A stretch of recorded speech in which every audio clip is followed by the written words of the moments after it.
Muy buenas y lluviosas noches, Enrique, ¿cómo estás?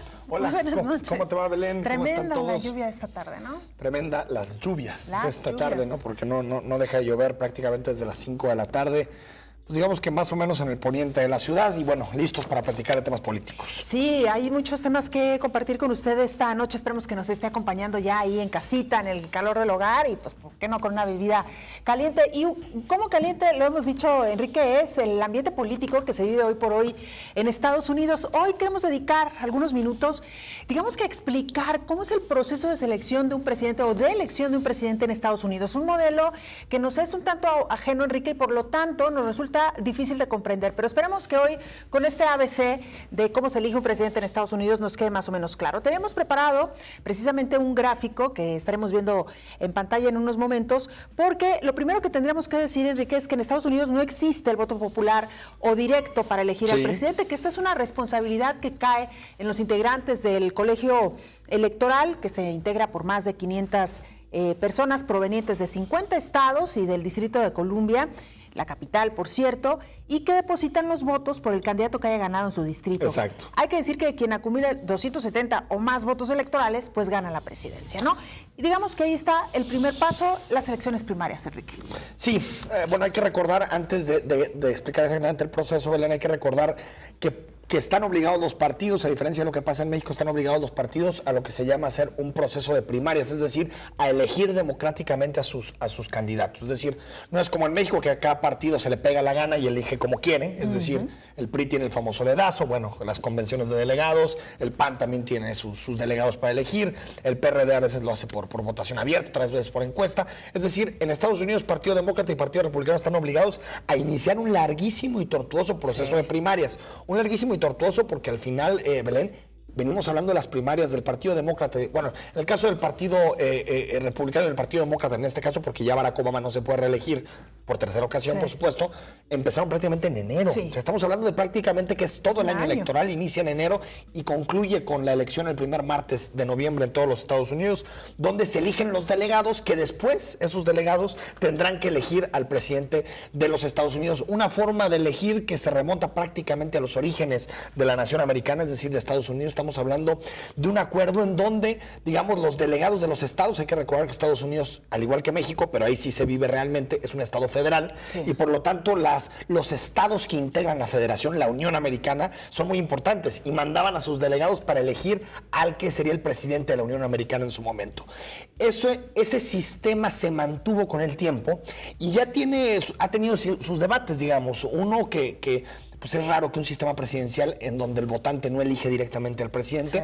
Y segundo, que debido a una serie de ponderaciones que existen a la hora de determinar delegados, de pronto el voto de un estado no vale el voto de otro. Entonces también de alguna forma contradice lo que tiene que ser un principio democrático básico, que es el principio de igualdad entre los electores. Digo, al final hay que decirlo, Belén, en todos los sistemas electorales hay ciertos sesgos. Es decir, por ejemplo, en el caso de México hay las poblaciones pequeñas, por ejemplo, están muy representadas en el Senado, por ejemplo, porque como es una cámara territorial, Tlaxcala tiene los mismos senadores que Jalisco, por ejemplo. Es decir, siempre hay esta serie de sesgos, pero en el caso de Estados Unidos sorprende al ser una de las democracias más consolidadas del mundo. Sí, ¿no? Y que no hayan hecho ajustes, ¿no? Se ha querido. Claro. Se ha querido, Belén, sin embargo, hacer un ajuste constitucional, a diferencia de lo que hacemos aquí en México, que prostituimos los acuerdos. Hay que recordar que en México se han hecho en 100 años, prácticamente el siguiente año la Constitución cumple 100 años, se han hecho 500 reformas constitucionales, a 5 por año. Es decir, todos llegamos al día de la Constitución, el 5 de febrero, y decimos, qué maravilla la Constitución, nos encanta el espíritu del 17, el constituyente de Querétaro, y sin embargo la cambian con una facilidad pasmosa, ¿no? Pero en el caso de Estados Unidos se han hecho muy pocas enmiendas, porque aparte necesitas, Belén, 3/4 partes de las dos cámaras. O sea, necesitas la Cámara de Representantes, necesitas 3/4 partes, y del Senado necesitas 3/4 partes. Nunca ningún partido político en Estados Unidos la ha podido tener estas 3/4 partes. Por lo tanto, cambiar el sistema electoral es prácticamente imposible. Imposible. ¿No? Y lo decías ya claramente, Enrique, el tema de las primarias, donde los electores se inscriben como votantes para participar en estas elecciones primarias, donde se va a elegir de entre una lista a quien será el el candidato o el aspirante de este partido en específico, ¿no? Los aspirantes pues deben ganar suficientes primarias porque se celebran en cada una de las entidades para conseguir la mayoría de los delegados en la convención de su partido, que se celebra el verano electoral, que es justo lo que está terminando hoy por hoy, ¿no? La semana pasada... Las convenciones que se llaman, ¿no? Las convenciones, que es donde los delegados se puede hacer por voto, por aclamación, por muchas cosas. Son, digo, quien también nos esté viendo, por ejemplo, en Los Ángeles, ¿no? Que conoce estos procesos, realmente son temas interesantes de ver, porque nos recuerdan cómo la democracia en Estados Unidos, y esto lo escribió Alexis de Tocqueville en su momento, pues surgió mucho de lo local, y por lo tanto las convenciones son episodios en donde es muy difícil controlarlos. Es decir, no es como la convención, por ejemplo, del PRI o del PRD o del PAN, en donde al final, Belén, se controla, nadie dice nada y se acabó. Allá es muy complicado y te pueden pasar cosas como lo que le pasó a la esposa de Trump, o te puede pasar que a media convención una mayoría que Hillary parecía abrumadora, se sabe de unos correos de un posible sabotaje a su candidatura. Es decir, no son escenarios controlados y por lo tanto la convención, Belén, es fundamental. O sea, la convención marca la unidad del partido rumbo al proceso electoral.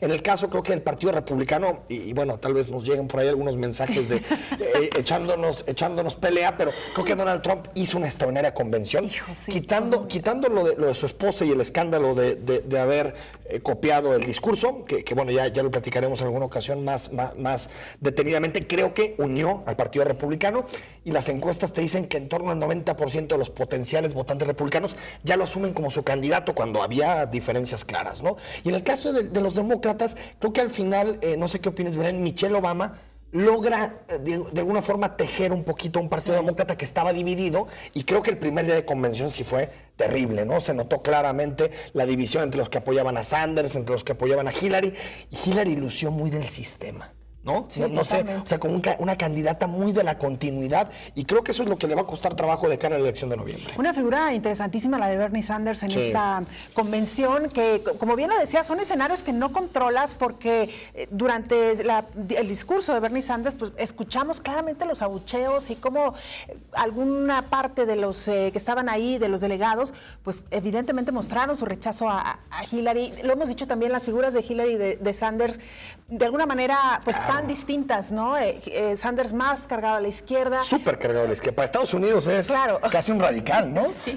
Poco tiene que ver con esta institucionalidad de Hillary y lo que se le ha atribuido también, pues este apoyo de alguna manera al espíritu belicoso de Estados Unidos, ¿no? Que también algunos no comparten del todo. Más cercano en algunos sentidos al votante republicano. Digamos, al final lo que no le gusta, hay que recordar que buena parte digamos, de la militancia, de la base demócrata, está muy ideologizada. E incluso leía en el New York Times hace un par de días un artículo muy bueno sobre Bernie Sanders que decía: Bernie Sanders tiene que detener la revolución que empezó.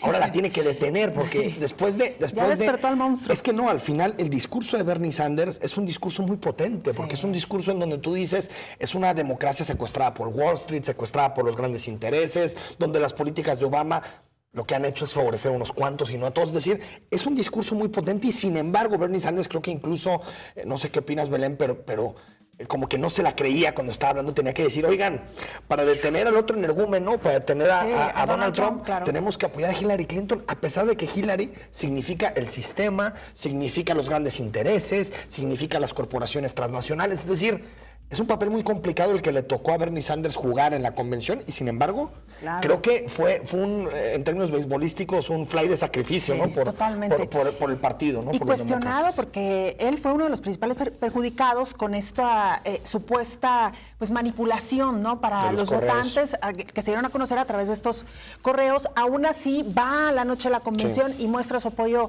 a Hillary, aun cuando incluso él, meses antes, ya había señalado que ese proceso estaba amañado y que él no creía que fuera a ser realmente transparente y democrático. Aún así, y por la unidad del partido, que ya lo hemos comentado, Enrique, de alguna manera, pues Bernie Sanders dice: a pesar de todo esto, vamos con Hillary, ¿no? Ahora, las dudas en torno a Hillary creo que siguen en el aire, Belén. Yo creo que por un lado, y lo demostró durante las primarias demócratas, fue capaz, y ahí sí supo ligarse al legado de Obama, capaz de recibir, por ejemplo, el voto de las minorías, el voto de los afroamericanos, muy claramente, que nunca apostaron por Sanders. Sí, de los latinos. De los latinos. Es decir, el voto de Sanders, si te fijas, es y el discurso de Sanders, su narrativa, es una narrativa hacia la clase blanca industrial empobrecida, digamos, que ha sufrido duramente la crisis y que ha tenido un impacto y que no ha podido recuperar su nivel de vida desde 2008-2009, que fue la crisis. Es un discurso muy ligado a ese segmento, y ese segmento no que en Hillary, porque a Hillary la ve como parte del problema. A Hillary la ve como la secretaria de Estado de Obama, como una mujer muy peligrosa, muy poderosa, perdón, en el momento durante este periodo de gobierno, sobre todo en el primero, ¿no? de Barack Obama. Es decir, le va a costar mucho trabajo, sobre todo porque hay que recordar que los estados clave, los estados donde se define la elección, son estados también donde hay mucho votante blanco industrial, como por ejemplo Ohio.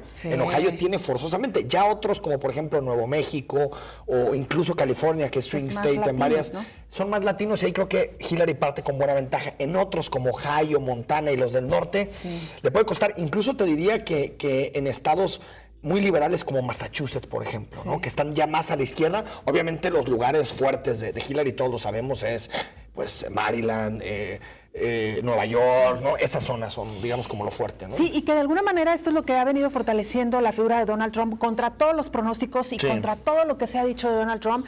Pero al final de cuentas, poco hemos reparado en esto, Enrique, el perfil del votante estadounidense. Todavía hay grandes áreas de segregación, de discriminación, este sentimiento nacionalista tan arraigado del cual está apostando Donald Trump, y parece ser que le está dando resultado. Lo decíamos ya, una de las más recientes encuestas que publica la cadena internacional CNN, dándole ya una ventaja a Donald Trump sobre Hillary. Veremos qué sucede. Esto todavía le cuelga todavía un ratito, porque será hasta noviembre el proceso, pero bueno. Hay que aprender del pasado, ¿no? Las encuestas, yo le tendría sus matices, porque lo que nos ha pasado en México y en muchísimos lugares del mundo, pero también decirlo que al no ser un sistema de voto directo, de pronto las encuestas pueden fallar, porque al final tú te llevas un estado por un voto o por 1 millón. Entonces es mucho más complicado encuestar con ese sistema que encuestar con el sistema directo que tenemos en México, ¿no? Y lo que sí me queda claro es que realmente para Hillary es fundamental entender, ya no a Donald Trump, entender qué significa Donald Trump, ni siquiera el fenómeno mundial que se ha convertido Donald Trump, sino entender qué significa el movimiento de Donald Trump. O sea, ¿qué están reclamando? Atrás de Donald Trump podemos pasarnos la diciendo son racistas, xenófobos. Sí. Puede haber tendencias así, pero también hay una falta de oportunidades, que no se ven representados, demasiado poder en las élites políticas. Es decir, creo que el fenómeno Trump, y lo hemos platicado tú y yo fuera del aire, tiene que ser analizado de forma más cuidadosa, y la única forma de detener un fenómeno de este tipo es entender a su movilización, a su base de votantes, y no tanto a él. Él solo escenifica una ira colectiva que estaba ya en la superficie política, ¿no? Y que lo estamos viendo pues con este respaldo que ha obtenido, ¿no? De un porcentaje importante de los votantes o de los estadounidenses. Veremos qué pasa, esto apenas empieza. Yo sigo apostando que no gana, pero bueno, ahí ya está grabado. Bueno, con esto nos vamos a la pausa y regresamos porque ya está aquí nuestro invitado, Ricardo Gutiérrez. Teníamos ya tiempo queriendo hablar con él. Hay una parte fundamental para repensar la ciudad, para revivir la ciudad, y se trata precisamente de su planeación urbana. Con este tema regresamos después de la pausa.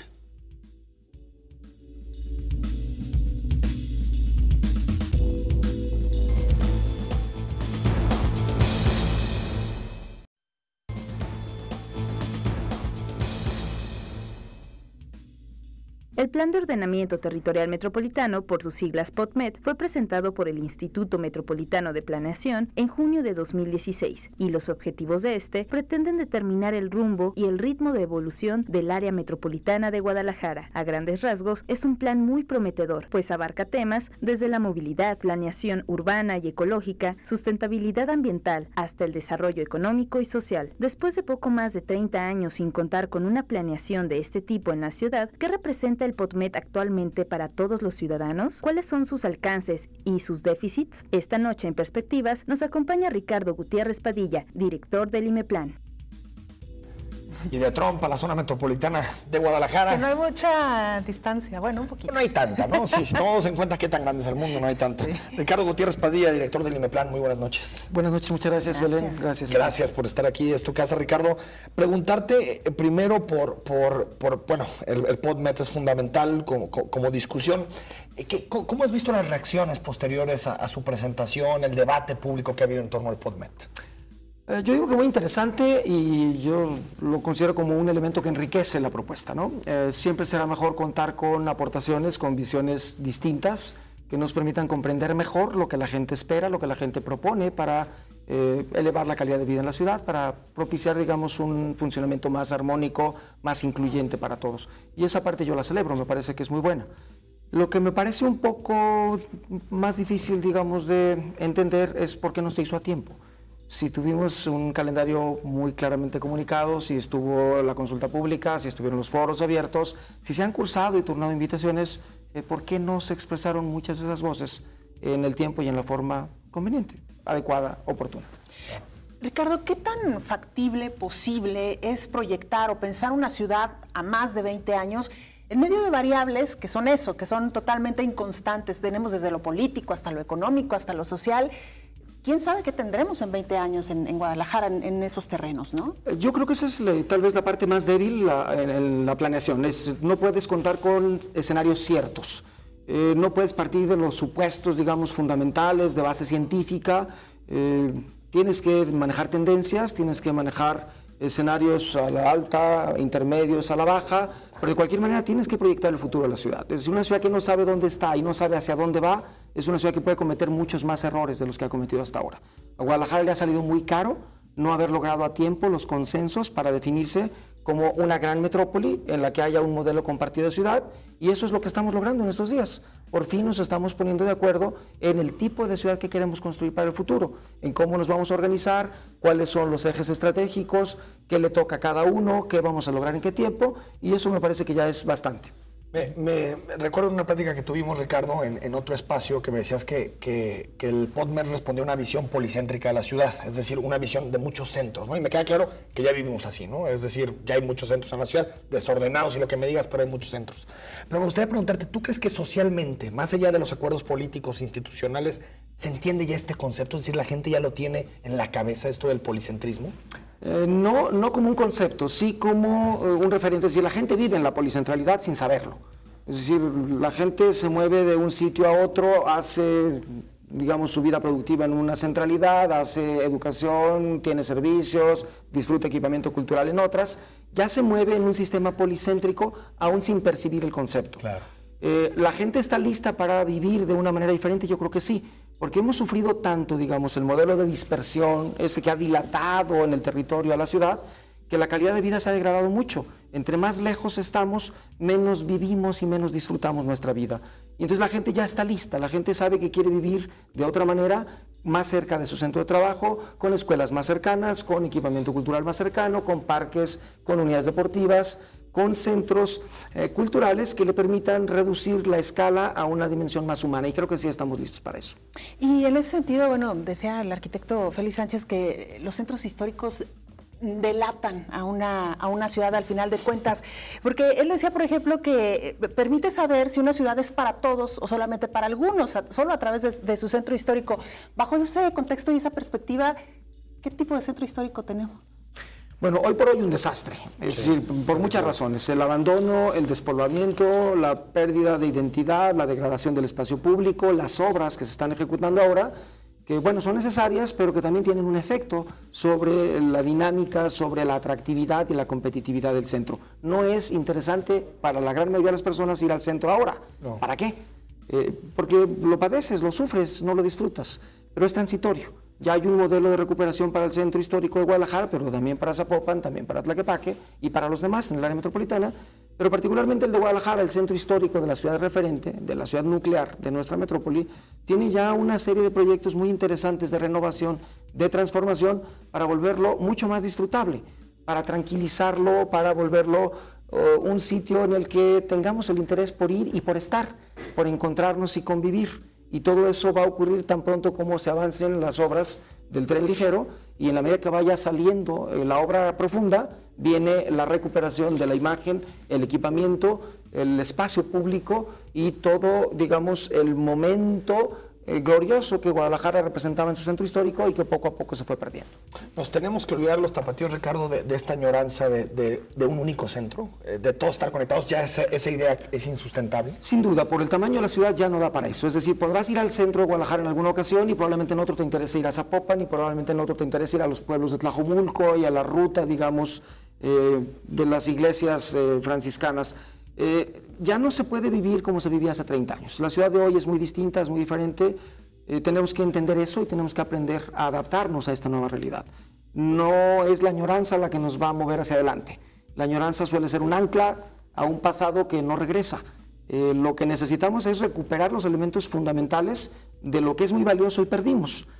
Tiempo para convivir, cercanía, conexión, la capacidad de encontrarnos, de atrevernos a conocer al vecino, de saber quién es y qué hace, a qué se dedica, si podemos conversar, si podemos hacer cosas juntos, si podemos vacacionar juntos o no, que es algo que se ha perdido mucho en las últimas 3 décadas en Guadalajara. En el caso, perdón, Belén, también del centro, ¿qué centro debemos de tener bajo este plan? Es decir, un centro comercial, es decir, de carácter comercial, tener un centro más bien cultural, con cafés, es decir, ¿cómo debería ser nuestro centro de Guadalajara? El centro histórico. ¿No? Habitacional, por ejemplo, también. Con todo eso.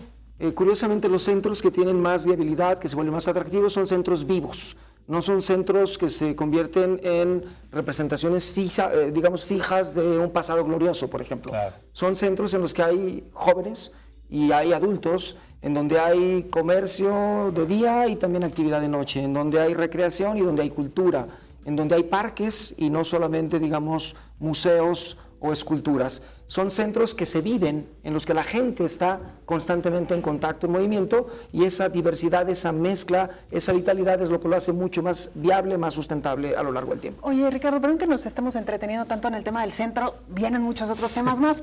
Sin duda alguna, creo que tanto Enrique como a mí es algo que nos apasiona y nos interesa el tema de los centros. ¿Por qué? Porque hemos visto otros centros de otras ciudades donde todo esto les da muchísima vida, pero también el tema de la habitabilidad, ¿no? ¿Hasta dónde realmente a Jalisco, a Guadalajara, le interesa tener un centro habitado? Sabemos que hay espacios para ello. ¿Si interesa o no interesa? ¿Y por qué? Bueno, sí interesa mucho. Como les decía, ya hay proyectos de regeneración urbana, no solamente en la parte estética, en la parte de cómo se aprecia y cómo se percibe el espacio y las edificaciones, sino en la revitalización. Ustedes van a ver pronto, digamos, como todos veremos en los próximos 8 o 10 meses, proyectos ya de lo que se llaman operaciones urbanas o zonas de regeneración urbana de gran escala. Zonas en las que podamos ver desarrollo habitacional de alta densidad, con equipamiento de nueva generación, con espacio público de alta calidad, y eso en la zona centro también. Una manera de vivir y entender los centros históricos mucho más moderna, más apropiada a los tiempos actuales, como los centros de las grandes metrópolis del mundo, claro, en donde encontramos universidades, en donde encontramos, insisto, gente joven, gente que camina, gente que se mueve en bicicleta, cada vez menos autos, cada vez más emprendimiento, y luego también se vuelven sitios de innovación y creatividad, se vuelven hubs de creativos, de jóvenes, de disruptivos, de gente que trastoca el establishment, digamos, y se atreve a ir por más y a transformar la realidad. Y eso ocurre mucho en los centros, por ejemplo, en Berlín.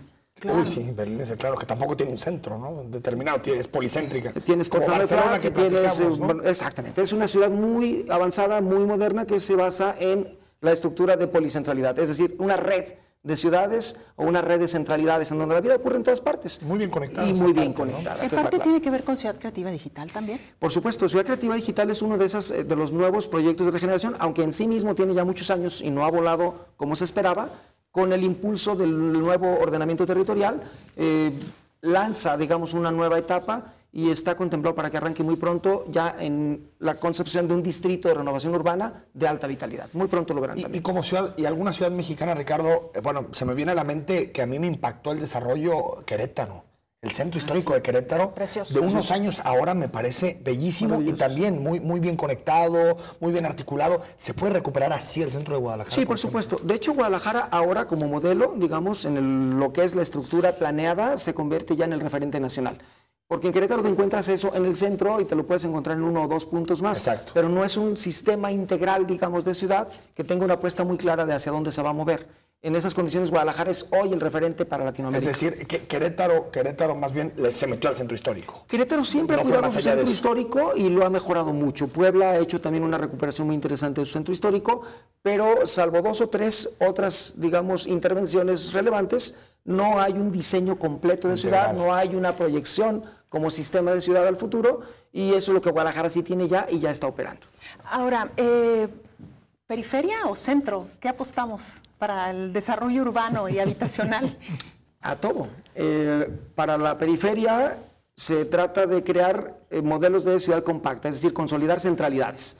Si habláramos de Berlín, por ejemplo, cuando se dio la unificación de la Berlín oriental y la occidental, había una zona abandonada en la parte oriental, el Potsdamer Platz, que hoy es un centro de referencia de alta tecnología, sí, zona gourmet, una zona de alto consumo, que tampoco está gentrificada, porque también te encuentras mixtura social, diferentes estratos y capacidades de compra de vivienda, con grandes parques, muy bien conectadas sobre las líneas de metro, y eso ocurría en una de las periferias o zonas abandonadas. El mismo diseño nosotros tenemos acá, de modo que no es mutuamente excluyente, no es o creces en la expansión horizontal o creces hacia adentro y hacia arriba. Es en los dos, y donde sea más inteligente, más racional, más apropiado en cada circunstancia. También ahorita me hiciste recordar el Alexanderplatz también, ¿no? En la zona soviética, ¿no? Vamos al corte. Por supuesto. Sí, ahí está tremendo. Impresiona esa intervención, está cañón.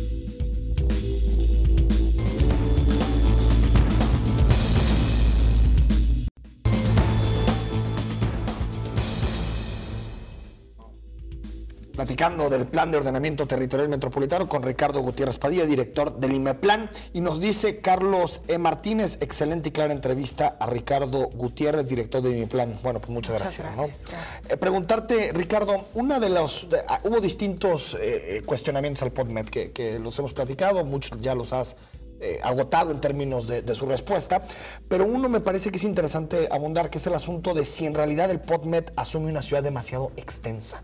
Es decir, al incorporar a Zapotlanejo, al incorporar algunas otras centralidades, si es realmente una ciudad demasiado grande de cara al futuro. Bueno, no, en realidad no es un problema, y creo que es una concepción, digamos, no precisa. ¿Por qué? Porque no es una sola ciudad.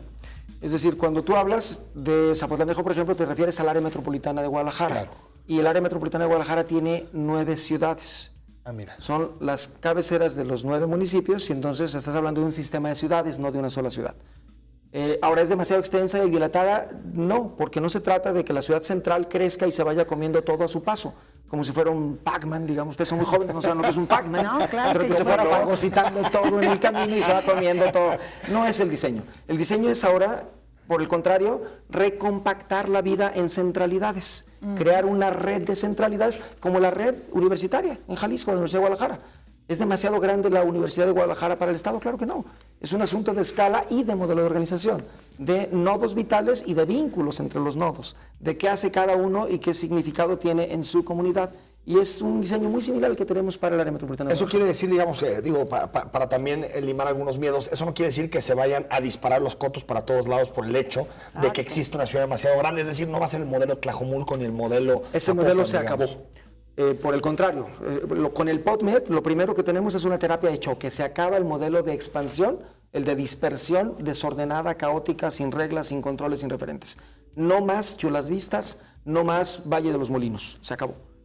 Ahora tiene que proponerse el desarrollo con base en centralidades, y a partir de las centralidades que ya están mapeadas, digamos, en la cartografía metropolitana, tienen radios de control. Son anillos de crecimiento con reglas muy estrictas, en las que primero hay que asegurarse de que no se toca en un área protegida. Es decir, si es un terreno de conservación, no se puede usar. Segundo, tiene que estar en lo más cercano posible a la centralidad. Por ejemplo, las centralidades emergentes que crearon cierta confusión, la distancia máxima del centro de la centralidad son 1000 metros, no más. Después de 1000 metros, ni una licencia. Tercero, debe haber infraestructura, y si no existe la infraestructura que el Código Urbano establece, hay que construirla, y hasta que esté construida y recibida satisfacción por el municipio, entonces se puede iniciar la venta o preventa de desarrollos. No como ahora, que se hace sobre plano y sin infraestructura. Cuarto, el modelo debe ser integral. Tiene que satisfacer no solamente vivienda, sino actividad comercial, equipamiento con escuelas, hospitales, centros culturales, unidades deportivas y todo lo que se requiere para vivir en la escala humana, a no más de 30 o 40 minutos de distancia, en lo que uno puede realmente encontrar empleo, vida y convivencia, digamos, para formar comunidad sustentable. Entonces el modelo, por el contrario, contiene la dispersión, para el caos, ordena y le da sentido. Y en la parte que ya no hay reserva ni posibilidad de crecer hacia los lados, como en Guadalajara, que no tiene reservas urbanas, el diseño tiene zonas de renovación estratégica para recrear la ciudad en polígonos muy grandes con equipamiento de alta calidad. Por ejemplo, en el distrito de La Normal, muy cerca del centro, Ciudad Creativa Digital, en el Parque Morelos, en el corredor del Agua Azul y hasta el Parque González Gallo, en la zona del Estadio Jalisco o en el vaso regulador del DEAN, en Oblatos, en Parque Solidaridad. El Distrito Cultural Universitario en esta zona es uno de los distritos de renovación urbana de más alto calado que está previsto en el plan de ordenamiento. Entonces, en realidad es un modelo muy, muy interesante, el que vamos a ver volar muy pronto y muy bien, diría yo. ¿Tiene esto que ver con los foros barriales que ustedes iniciaron y cómo avanzan? Cuéntanos. Sí, qué bueno que lo tocas, porque lo que estamos haciendo es tener, digamos, planeación que le sirva a todo mundo y que responda a la visión de todos los habitantes. No se trata de hacer un plan casi perfecto en un gabinete, con los mejores consultores o copiando el modelo de Londres o adaptando el modelo de Berlín. No, por el contrario, es el reto reconocer quiénes somos, qué podemos hacer razonablemente bien con nuestra realidad, con nuestros recursos, en nuestras circunstancias, para que la gente nos diga desde su barrio qué ve bien, qué ve mal, qué propone para mejorar, a qué se compromete en ese proceso de transformación y hacer planeación desde el barrio a la escala de ciudad y a la integración metropolitana. Entonces trabajamos en los foros barriales con la gente en su lenguaje, con sus problemas y con sus propuestas de solución, pero también trabajamos con expertos. Trabajamos con consultores, con universidades, con organismos de sociedad civil, empresarios, emprendedores, disruptivos, anarcofuncionales, con todo el mundo, y también con el foro virtual, con toda la gente de esta ciudad, porque finalmente es la ciudad de todos, y es la ciudad que todos queremos, y es la ciudad a la que todos tenemos derecho a participar en su diseño y en su construcción. Es decir, si hubo un proceso previo de consultas con la ciudadanía, es decir, no fue un plan hecho en escritorio. No, en absoluto, y además es un sistema de planeación. El PodMed es solo un componente, digamos que es apenas, si ustedes me permiten el símil, es la representación de lo que es el modelo de la ciudad que queremos, la ciudad del futuro, pero apenas en lo que es la cimentación. Pone el orden en la cimentación, en la parte sobre la cual vamos a construir el edificio. Y el edificio es el programa de desarrollo metropolitano. Es todo el conjunto de políticas públicas, de acciones, de estrategias, de metas, de proyectos que vamos día a día construyendo en estos espacios con la gente en los barrios, con los consultores, con los expertos, con los organismos de sociedad civil y por supuesto con los gobernantes, para crear un gran consenso sobre la ciudad que todos queremos vivir. Y sobre ese consenso entonces se convertiría luego en el plan rector de la construcción de la ciudad en horizontes que van desde hoy y hasta el año 2042, porque entonces celebraremos el 5º centenario de Guadalajara. Cortes a los 3 años, 5 años, 10 años, 15 años, 20 años o cuando haya necesidad de revisar a profundidad los instrumentos de planeación. ¿Es posible, Ricardo, enderezar Ciudad Creativa Digital, es decir, como proyecto? Porque al final, es que bueno, yo creo que al principio fue trazado como un proyecto muy interesante, integral en su momento, pero de pronto se fue confundiendo en un problema de básicamente tubos, fierros y construcciones. ¿Es posible enderezarlo? Sí, por supuesto. Yo creo que Ciudad Creativa Digital va a ser uno de los grandes proyectos de transformación urbana en el área metropolitana. Ya está listo. Nació con una concepción, primero un poco las villas panamericanas y luego crear un hub digital un poco al modo de, Dublín, digamos, ¿no? un poco al modo de Dublín o digamos la parte del lago sur, digamos, en Seattle. Es un poco como crear un sitio de concentración de tequis, de gente progresiva con gran disposición a la tecnología y a las tecnologías de información y comunicación y procesos digitales, pero bajo la lógica de concentrarlos. En realidad nosotros tenemos un sistema, tenemos un hub, pero es virtual, la gente está en todas partes y lo está haciendo en el espacio virtual. Ya no es necesario tenerlos a todos viviendo en el mismo sitio, como originalmente se planteó. Entonces Ciudad Creativa Digital sí tendrá esos elementos, pero también tendrá vida, tendrá habitación, tendrá comercio, tendrá equipamiento cultural y entonces ya se vuelve un modelo de centralidad a escala conectado al centro histórico. Ahora, ¿eso no podría, perdón Ricardo, expulsar a las comunidades que ya viven ahí? No, porque lo estamos haciendo con sensibilidad y con sensatez. Por ejemplo, Sao Paulo es un muy buen modelo de renovación urbana incluyente. Se invita a la gente a participar en los proyectos de renovación, a aportar y participar como inversionistas. Se les invita a vender si es que no pueden o no quieren permanecer en la transformación, pero no se desplaza a nadie por la fuerza. Se hace una labor de persuasión con base en un proyecto, se muestran las bondades del proyecto, también se muestran las dificultades y las inconveniencias, y a la gente se le invita a participar. Por la buena se consiguen muchas cosas y con el diálogo es mucho más sencillo.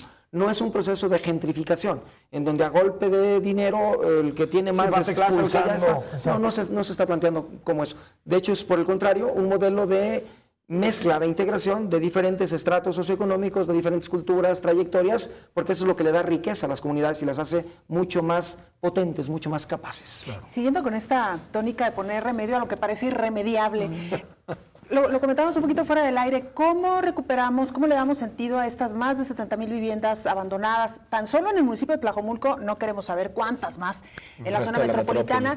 Y también estas grandes moles de edificios que se están construyendo hoy por hoy en Guadalajara, donde lo que se ha dicho es que se construyeron sin un sentido y sin un sustento adecuado. ¿Qué hacemos con toda esta infraestructura? Yo creo que en ambos casos se trata de muestras aberrantes de la ausencia de planeación y de corrupción. Claro. O sea, el golpe de la corrupción destrozó a la ciudad en un sentido y en otro, tanto en la vivienda, digamos, de interés social o de bajos ingresos, estratos de bajos ingresos, como la vivienda de alto poder adquisitivo en las comunidades. ¿Por qué? Porque la corrupción y a golpe de dinero pues se consiguen las cosas en donde nunca debieron hacerse. Claro. Desarrollos para 40, 50,000, 60,000 habitantes en donde no hay agua, por ejemplo. ¿Quién dio una constancia de factibilidad de agua en donde no hay agua? Eso es un acto de corrupción. ¿Y quién lo toleró? ¿Quién autorizó hacer un edificio sin tener un proyecto integral que lo hiciera parte de una comunidad y lo relacionara inteligentemente con una comunidad? No le sembraran una mole por la fuerza en donde no hay infraestructura vial, capacidad de porte de agua, equipamiento, espacio público, nada. Simplemente sembraron un edificio porque a golpe de dinero se han podido hacer muchas malas cosas en esta ciudad. Eso se acaba. A partir de ahora, las reglas son muy claras, están sobre la mesa y estamos diseñando un sistema de gestión en línea, de modo que no haya espacio para la corrupción, ni siquiera para la afirmativa ficta. Si los trámites se hacen en línea, los sistemas no tienen amigos, no reconocen rostros, no deben tarjetas, no tienen que salir de viaje, no quieren cambiar de carro, no tienen tentaciones, no tienen campañas, no tienen compromisos. Es decir, si algo procede, pasa y lo autoriza, si no procede, lo rechaza y lo comunica de manera directa, automática, con firma electrónica y no hay siquiera lugar para afirmativas fictas. Si logramos avanzar en esa dirección, modelo de ciudad, sistema de gestión, todos cumplir las reglas, transparencia en línea, en todos los procesos, en todas partes, vamos a ver grandes transformaciones en la ciudad muy pronto. En el caso de los edificios que comentaba Belén, Ricardo, pero digamos, también deberíamos entender que esa es la ruta a seguir, ¿no? Al final, digamos, se hizo con corrupción, se hizo con irregularidades que no tendrían que haber sido toleradas, pero hay que decir que de pronto esto nos choca con la cultura de los tapatíos, pero las torres son necesarias, son fundamentales, ¿no? Sí, por supuesto. De hecho, Guadalajara tiene un modelo de densificación. Es crecimiento hacia adentro, hacia arriba y con más densidad. El suelo es muy limitado,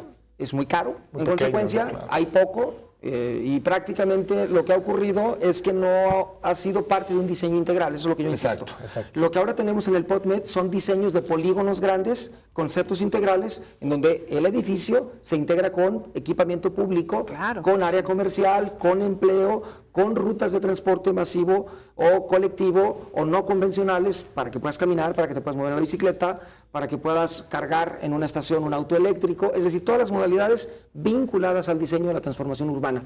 No un edificio sembrado por la fuerza, porque sí, sin más, sino un modelo de ciudad a través de zonas de regeneración que están perfectamente identificadas, en donde hay infraestructura, potencial y capacidad de transformación. Claro, y donde hay demanda también, ¿no? Porque también reproduce desigualdades locales, ¿no? Este tipo de edificaciones, ¿no? Ahora, por ejemplo, tenemos diseños para toda el área metropolitana. Los van a ver en el oriente, en el norte, en el sur, no solo en el poniente, no solo en las zonas de alto poder adquisitivo, sino por todo el territorio metropolitano. Sí, lo decíamos ya que al final de cuentas se están construyendo estos edificios sin que haya realmente una demanda, con departamentos que están vendiendo por arriba de los 3 o 4 millones de pesos. ¿Quién puede comprar? Y medio especulación por ahí, ¿no? Porque de pronto no se venden y ahí siguen el mismo precio. Vamos a la pausa, regresamos. Último.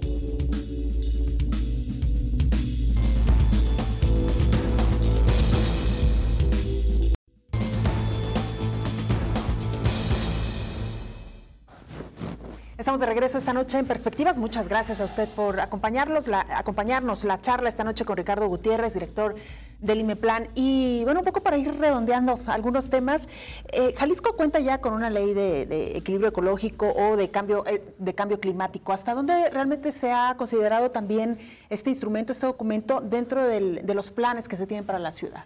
Bueno, se ha contemplado como todos los instrumentos de planeación y todas las normas aplicables. Lo que pasa es que hay que distinguir, por alguna razón en este país desde hace mucho tiempo se separaron en dos leyes generales, una lo que es el ordenamiento del territorio, el suelo y el control de las edificaciones, y que es la ley de asentamientos humanos, y por otro lado la ley general del equilibrio ecológico y protección del ambiente. Entonces son dos campos distintos. La gestión ambiental tiene un sistema de normas que está delimitando las competencias federales, estatales y municipales y lo expresan instrumentos específicos, es decir, el Estado tiene como principal instrumento de la ley la construcción del programa de ordenamiento ecológico territorial de escala estatal, que obliga también a los municipios a constituir sus planes de ordenamiento ecológico locales. El problema es que tenemos en Guadalajara, el área metropolitana, solo 2 municipios con plan de ordenamiento ecológico local, de los 9 que la conforman. Los otros 7 ni siquiera lo han cumplido. El programa de ordenamiento estatal tiene más de 10 años de atraso. El programa de desarrollo urbano tiene más de 20 años de atraso. Entonces no son referentes para planear con base cierta y sólida el hoy, porque el hoy que reflejan esos instrumentos ya no existe. Muy pasado. Entonces sí los consideramos hasta donde es racional considerarlos. Pero estamos trabajando con Semadet y con los municipios para ponernos al día. Juntos estamos trabajando para la construcción de los nuevos instrumentos integrados en la lógica de los componentes del ecosistema urbano, sean el territorio, las edificaciones, pero también los componentes del sistema verde y del modelo de gestión ambiental. Ricardo, el próximo lunes harán un anuncio en el Paraninfo de la Universidad de Guadalajara a las 7 de la noche. Estarán todos los alcaldes, estará el gobernador del estado, sobre la marca ciudad de la zona metropolitana de Guadalajara. Platícanos un poquito lo que nos puedas adelantar.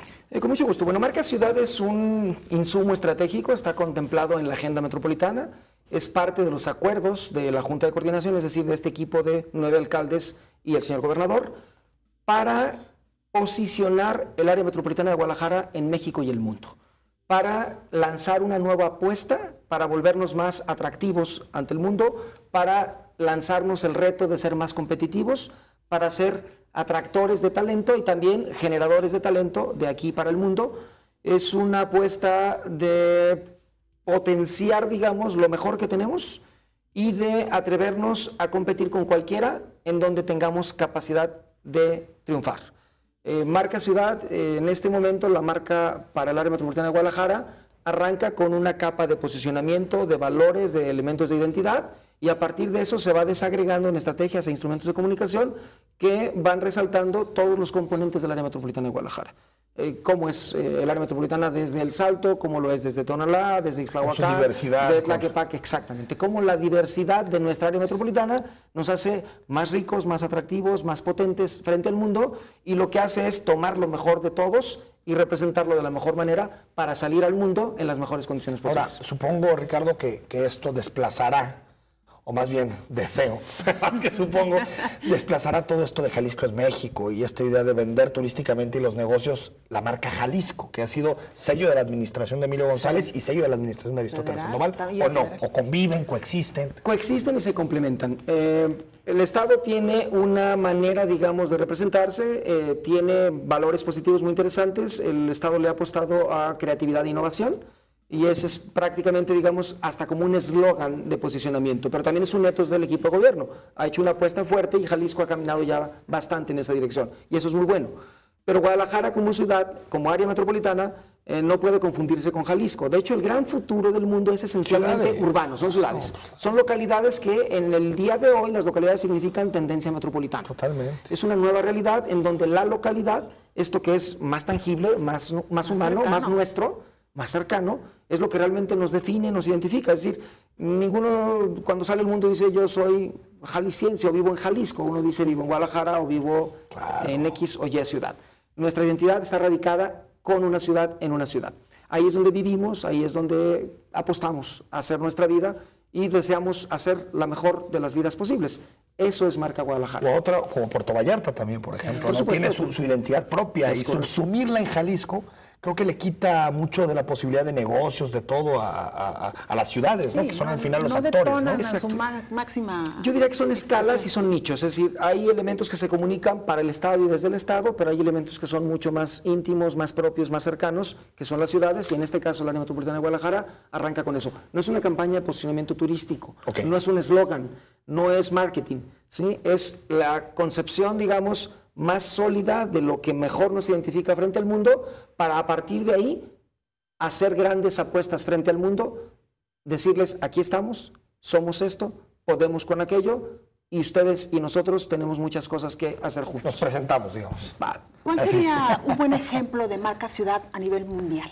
Bueno, hay varias, hay unas muy potentes. Por ejemplo, Ámsterdam tiene una maravillosa. Maravillosa. Sí, hay Ámsterdam, es maravillosa. Y Ámsterdam muestra en esa frase todo lo que Ámsterdam es. Tiene un video excepcional, es un hub, es cultura, libertad, es tradición, es libertad, es diversidad, es todo y es nada, es lo que tú quieres ser y también aquel. Es un sitio muy incluyente en donde tú encuentras muchas cosas y se representa muy bien. Barcelona ha sido una marca muy potente a lo largo del tiempo que le ayudó mucho en su transformación. Obviamente la gran marca conocida, Nueva York, ¿sí? Pero hay otra, Nueva York ya está un poquito fuera, es decir, ya es un poco anacrónica y a lo mejor porque ya no la necesita.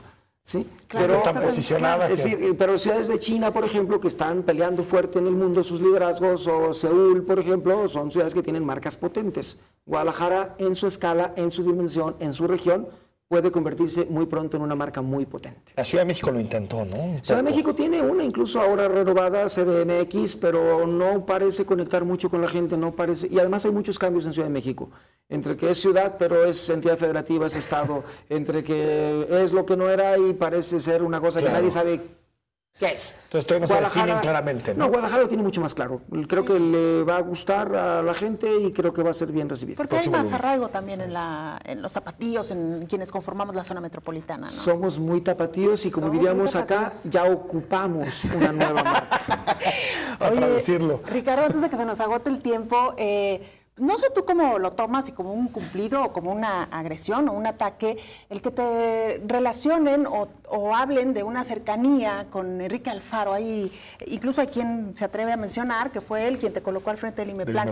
¿Qué piensas de todos estos comentarios? ¿Cómo los recibes? Pues con mucho interés, digamos, algunos de ellos son imprecisos, no me ofendo, pero tampoco me halaga, es decir, sí tengo una buena relación con Enrique Alfaro. Efectivamente, Enrique Alfaro fue el principal promotor, digamos, impulsor de mi llegada a IMEPLAN. Pero si ustedes me lo permiten, más por interés mío que por interés de él. Bueno, respondiendo más a mi agenda y a mi visión de lo que yo podría aportar por esta ciudad. Y ciertamente le reconozco su confianza, trabajamos muy bien. Yo lo conozco muy recientemente, yo lo conocí apenas en octubre de 2014. Y hemos hecho, creo, una buena mancuerna en términos de visión, capacidad de trabajo, confianza para emprender las cosas. Me parece que lejos de ser algo que moleste, no, por el contrario, a mí me distingue y me hace sentir muy bien tener una buena relación productiva con Enrique Alfaro, pero como la tengo también con Pablo Lemus o con Marilena Limón o con Alberto Uribe o con Sergio Chávez, es decir, con Héctor Álvarez, es decir, con todos ellos tengo una relación que yo estimo, aprecio, y todos ellos como titulares de la Junta de Coordinación Metropolitana, con el liderazgo del gobernador del estado, de quien también me aprecio de ser cercano. Me siento muy orgulloso de hacer equipo con todos ellos. Porque aparte supongo que la idea del POTMET, marca ciudad, todo es que trascienda a los políticos actuales, ¿no? Totalmente. Que vaya al futuro. El gran reto es ese, la institucionalización del futuro de la ciudad, de los instrumentos de gestión, de que dejemos de vivir arrebatos, locuacidades, ocurrencias, por muy iluminadas que sean estas, que tengamos muy claro como ciudad a dónde queremos movernos, qué tipo de ciudad queremos ser, con qué instrumentos contamos, en qué nos ponemos de acuerdo, qué le toca a cada uno y darle por esa ruta independientemente de quién gane o pierda una elección. Nos dice @RochiDiegues, eso pregúntenselo a Alfaro. Dijo que iba a ordenar la movilidad. ¿Cómo? Solo él lo sabe. Bueno, también la movilidad es un asunto clave del POTMET. Es parte de la agenda metropolitana, está considerado como uno de los temas de integración, necesaria integración metropolitana, desde la generación previa de alcaldes. Se validó con esta generación de la Junta de Coordinación, tenemos una mesa de integración para políticas de movilidad y es probable que en los próximos meses se anuncie la posibilidad de constituir una agencia metropolitana de movilidad. Es decir, como una agencia de coordinación metropolitana. Una agencia de coordinación que prestaría el servicio, sería la que determinaría las políticas públicas y se encargaría de que se cumplieran los estándares en materia de movilidad. Es decir, movilidad ya no como estatal, sino Habrá que ver qué cosas se quedarían en el Estado y qué cosas convendría llevar a una instancia metropolitana. Como tenemos la propuesta de la Policía Metropolitana, la Agencia de Urgencias Médicas Metropolitana, eventualmente una de gestión de residuos, una de gestión del ambiente, la necesidad de revisitar y reconcebir el CIAPA como un órgano de gestión integral de agua para la escala metropolitana. Todo eso viene. Nos dice también @chaf66 el sentido común y la inteligencia, lo cual resulta difícil encontrar en nuestros funcionarios. Totalmente. Es que, donde quiera que se encuentre. Fíjate que decía un menos común de los sentidos, ¿no? Raúl Frías decía eso, que los políticos cuando llegan a los cargos pierden un sentido y es el sentido común. A propósito de eso, te quería preguntar también, ¿qué es lo que dijo la gente en estas consultas o en estos foros barriales? Si nos pudieras poner por lo menos un ejemplo, ¿por dónde va el sentimiento del ciudadano? Bueno, la gente está maravillada. La gente está maravillada primero de saber que le importa la opinión de ellos, sus vidas, a los políticos. O que le importa a alguien que está intentando representar su futuro. Que su voz es tomada en cuenta, que su visión es importante para el diagnóstico, pero también para la construcción de la ciudad futura. La gente está encantada. Mañana tenemos un foro con niños, por ejemplo, en el Trompo Mágico. 10 de la mañana, ya hicimos una primera ronda hace varias semanas, le damos una segunda vuelta ahora. ¿Cómo imaginan los niños la ciudad en la que ellos van a vivir? ¿Cómo la quieren? ¿Cómo la sueñan? ¿Cómo la piensan? Y estos ejercicios los hicimos el domingo pasado, por ejemplo, con la comunidad indígena de Zapopan, en el centro histórico de Zapopan. Pero igual nos vamos a Parque Metropolitano, como nos vamos a la Colonia Jalisco, como vamos a San Martín de las Flores, estamos por todas las centralidades metropolitanas y la gente está muy contenta y con gran esperanza de que sus propuestas se hagan realidad. En un minuto, Ricardo, platícanos lo del Infonavit, el posible acuerdo para que el Infonavit no se la pase dando ahí permisos para todos los créditos. Bueno, esa es una buena noticia. Las autoridades federales, Infonavit, la Oficina Nacional, vienen el próximo martes a Guadalajara. Tenemos una reunión con la estructura municipal y el IMEPLAN para que a Infonavit le quede mucho más claro el conjunto de nuevas reglas para poder colocar subsidios y créditos. Para la vivienda, digamos, de objeto social, digamos, la vivienda que tiene subsidio de fondos públicos. Lejos de imponernos la realidad que ha destrozado al país, este tiradero de casas lejos de todo, con nada de equipamiento, que terminan siendo abandonadas. A partir del próximo martes, Infonavit se ajusta a las reglas del área metropolitana de Guadalajara y nos ayuda a impulsar el modelo de ciudad cercana, compacta, conectada y equitativa que está planteado en el POTMED.